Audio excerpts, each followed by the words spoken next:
Ok, on va profiter de ce petit exercice pour s'entraîner un peu sur la dernière propriété qu'on a apprise sur le triangle rectangle et le cercle, celle qui parle de diamètre, et pour réviser aussi le théorème de Pythagore et les cosinus, donc c'est 3 en 1.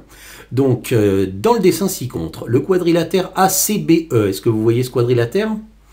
Il est inscrit dans un cercle. Inscrit, ça veut dire ce que vous voyez, ça veut dire que les 4 sommets du quadrilatère sont sur le cercle. Et ça veut dire que si on agrandissait un peu ce quadrilatère, alors il sortirait forcément du cercle. Donc le quadrilatère ACBE est inscrit dans un cercle dont la diagonale AB est un diamètre. La diagonale AB de ce quadrilatère, celle que j'ai mise en pointillé, je vous dis que c'est un diamètre de ce cercle. Et je vous demande, d'après les données indiquées sur le dessin, de calculer la longueur du côté BE. Vous voyez le côté BE? Et donc il faut calculer sa longueur et l'arrondir si nécessaire au millimètre. Alors si vous pensez savoir comment faire, n'hésitez pas, mettez la pause et faites-le vous-même, ensuite vous vérifiez. Si vous avez des difficultés à démarrer, vous pouvez m'écouter jusqu'à ce que vous deviniez quoi faire et à ce moment-là vous mettrez la pause. Et de toute manière à la fin on vérifiera nos réponses. Ok, alors regardons comment faire. Il y a un mot-clé dans cet énoncé, c'est le mot diamètre. Dès qu'on vous parle de diamètre dans un exercice comme ça, alors vous pensez immédiatement à la propriété que si vous avez un diamètre sur le cercle et un point sur ce cercle, alors vous avez forcément un angle droit. Là vous voyez sur le dessin, AB c'est un diamètre, C est un point sur le cercle, donc d'après la propriété qu'on vient d'apprendre, il y a un angle droit en C. AB est un diamètre, E est un point sur le cercle, donc pour la même raison, d'après la propriété qu'on vient d'apprendre, il y a un angle droit en E.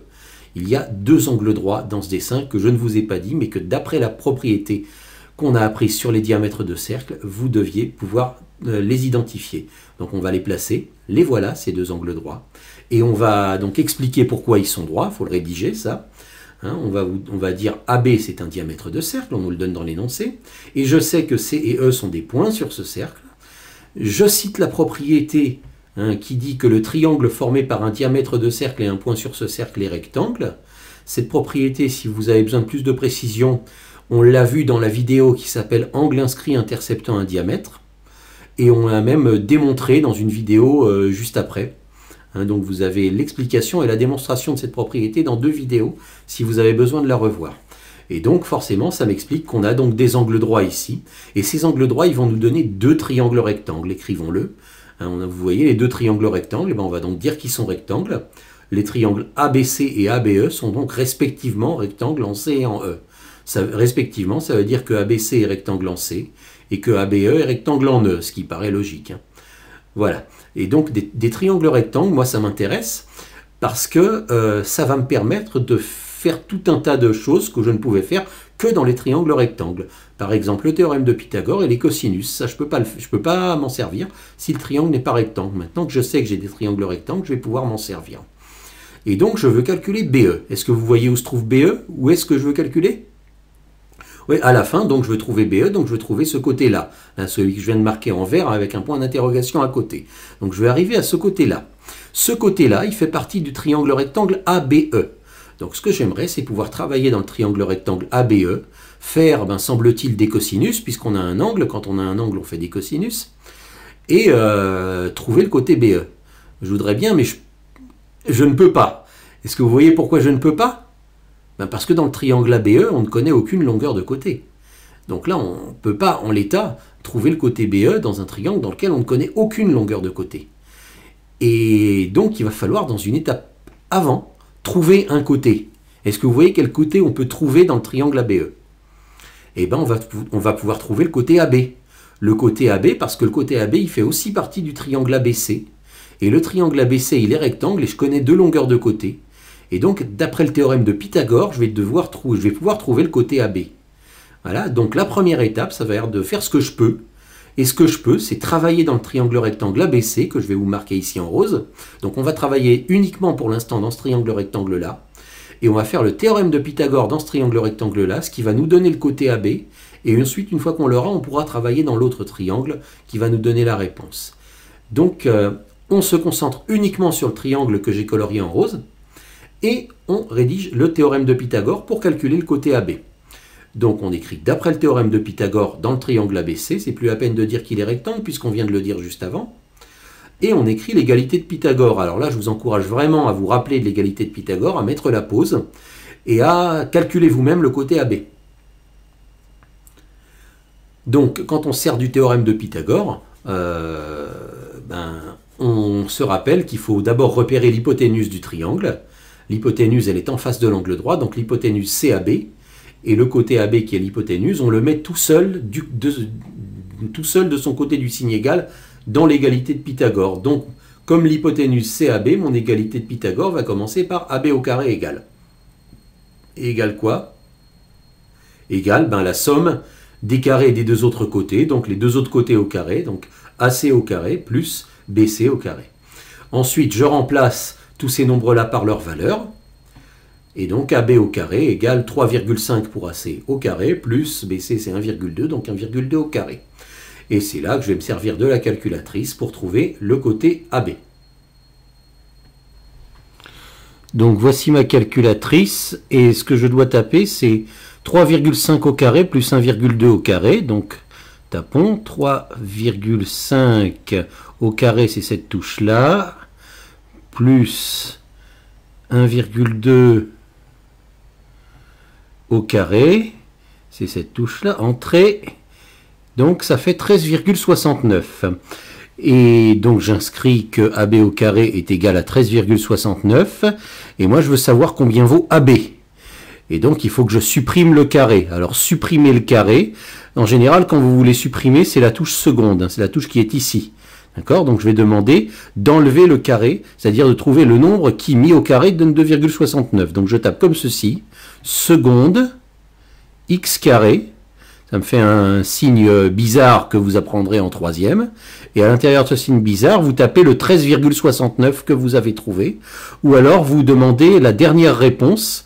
La dernière réponse, c'est le petit rep qui se trouve là, auquel vous accédez en faisant seconde et cette touche-là. Vous voyez, il y a marqué rep, et ce rep, ça veut dire la dernière réponse. Donc, il va vous calculer la racine, il va vous enlever le carré, pardon, de la dernière réponse que vous avez trouvée, qui est 13,69, et ça vous donne, quand vous demandez le résultat, vous appuyez sur Entrée, 3,7, et donc la longueur AB sans le carré, c'est 3,7. Et vous pouvez vérifier toujours de la même manière. On peut toujours vérifier aussi que 3,7, son carré donne bien 13,69, parce que quand je tape 3,7 fois 3,7, qui est 3,7 au carré, eh bien, ça me donne bien 13,69, signe que j'avais raison. Bon, cette dernière opération, c'est juste pour vérifier, c'est pas du tout obligatoire. Bon, on a trouvé que AB vaut 3,7 cm. La première des choses à faire, c'est d'écrire ça sur notre dessin. Voilà qui est fait. Et maintenant qu'on a ce 3,7, on va s'en servir pour travailler dans l'autre triangle, celui dont on a besoin pour trouver la réponse. Donc là, on va changer de triangle rectangle. On va oublier le premier triangle rectangle, on va se concentrer sur le deuxième. Donc je vais repeindre en rose le deuxième. Voilà. Et maintenant, dans ce deuxième triangle rectangle, je vais me servir pour calculer le côté BE. Est-ce que vous voyez de quoi on va se servir? Peut-être que vous pouvez terminer. Ben oui, comme on a un angle, il faut se servir des cosinus.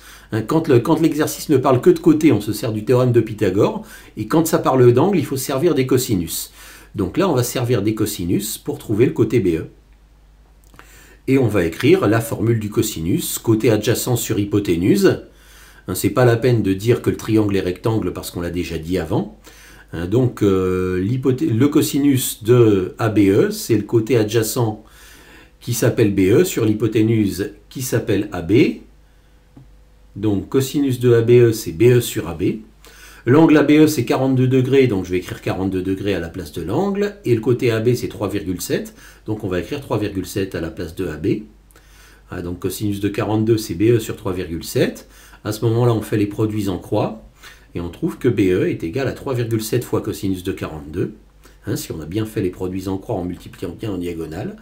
Et là, on va faire appel à la calculatrice à nouveau pour avoir une valeur approchée de 3,7 fois cosinus de 42. Donc ça, c'est la valeur exacte de BE en centimètres. Et pour obtenir la valeur approchée, il va falloir taper ça dans notre calculatrice, comme ceci. Donc on va demander à la calculatrice de calculer combien fait 3,7 fois le cosinus de 42.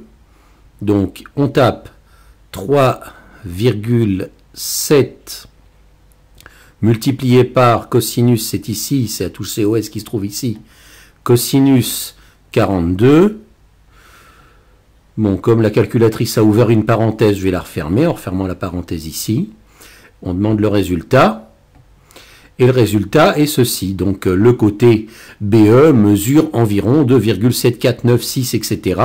On nous demande d'arrondir au millimètre. Le millimètre, c'est un chiffre après les centimètres, donc c'est un chiffre après la virgule. Donc 2,7, et comme après le 7, il y a un 4, on va garder comme valeur approchée 2,7. Donc on écrit que BE est à peu près égal à 2,7 cm.